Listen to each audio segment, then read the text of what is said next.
So it's great to be back at ITMA Asia in Singapore. It's been almost 25 years since ITMA Asia that was last held in Singapore, and 25 years of our company as well that we're celebrating this year. So it's great to be back again. I think it's been a very busy and a very fruitful show.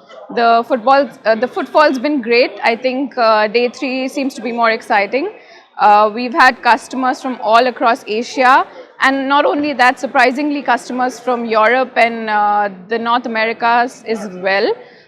So it's getting a lot of traction, so it's very interesting. Yes, so today we're showcasing at ITMA Asia the fully automatic roll packing machine. This machine, it's more modern and newly designed. Since it's 25 years, we're doing a little bit of upgradation to the product as well.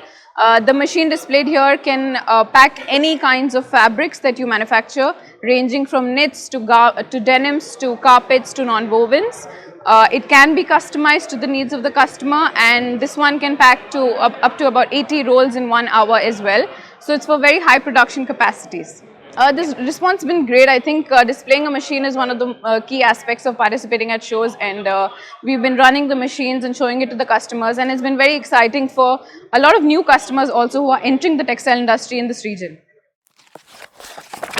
I think we've always had the technologies we've brought in from our collaborations with Swiss and Italian partners. So that's the backing of the manufacturing of these products. The designs are really solid, and the most key aspect is that it's customer focused. So customer service is the key when it comes to that.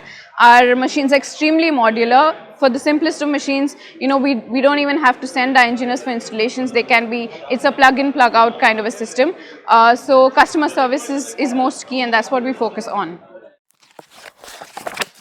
Absolutely. I think the Indian contingent on an international stage like this is pretty solid. We've seen, I think, a lot more exhibitors this time around participating from India. So I think it's a very exciting time for India in textiles, made in India, manufacturing, designed in India. So I think it's going to be great for the future.